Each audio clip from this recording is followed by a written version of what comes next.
The Barolo region indeed is extremely tiny, but you know it's got a huge number of differences within it, and it's been now just recently officially subdivided into 170 sub-regions, you know.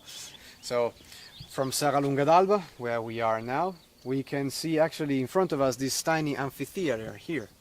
So we do see the Margheria vineyard here beside us with the red buildings on top, the only one that we directly see from here, an extremely nice vineyard which has a southern to southwestern exposition, sort of, let's say, an exception here in Serralunga d'Alba, because the soil type of the Margheria is slightly different. It's got a slightly higher percentage of sand within it, which makes it, especially under the aromatic point of view, a little bit more similar to the style of La Morra. It is richer in sandstone and gravel, so creating a very, very refined and delicate perfume to this Barolo that is deeply eradicated in Serralunga d'Alba though, so a nice contrast is created between the very delicate nose expression and the quite powerful mouth feel.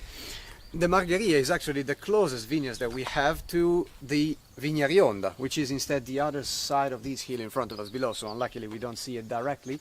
South to southwest exposed as well, but even though the two are just separated by a few hundred meters, those are the two opposite vineyards. So from the Margheria to the Vignarionda, you see just a very, very little difference, and yet these are the two opposite vineyards. And we are looking them from here, just from the town of Serralunga d'Alba.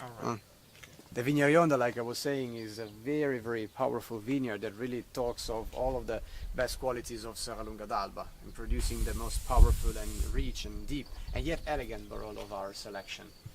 Another very, very important and historical vineyard of the family here in Serralunga d'Alba is in the Parafada sub-region, a very, very interesting place with perfect southern exposition. The place is extremely steep too, so there's a lot of water draining. This creates a quite dry microclimate, together with the fact that those vineyards are the oldest ones that we have, which have an average age of vine of about 65 to 70 years old today. They create one of the most elegant and deep and brooding Barolos of Serralunga d'Alba. A very, very interesting expression. Very, very little yield, but extremely concentrated grapes that really give us one of the most powerful Barolos of the town.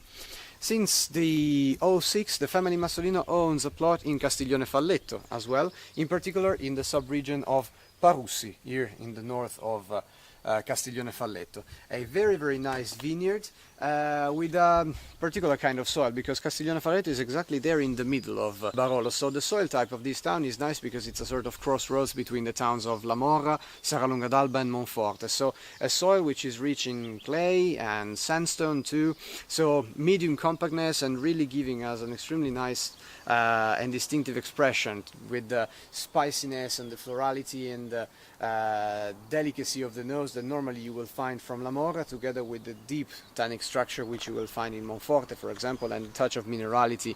Classic Barolo. It is made out of the selection of the best Nebbiolo grapes out of 7.5 hectares distributed in different locations in Serralunga d'Alba, some of which are in the regions of Le Tourne, just behind Margheria, a little bit from Collaretto, Briccolina and Broglio, for example. So several different regions and sub-regions of Serralunga d'Alba, which are all combined together. Actually, that Barolo for us is very important because it is a sort of identity card, actually, because it is still made in the very ancient way of making Barolo, so by combining together the best Nebbiolo grapes of all of these vineyards, but actually selecting them in the fields and then combining them all together, so there's not a precise percentage of grapes that every year comes from the same vineyard, but that would vary year to year. Sure. So that Barolo, better than the other ones from our range, will tell you about the vintage's characteristics.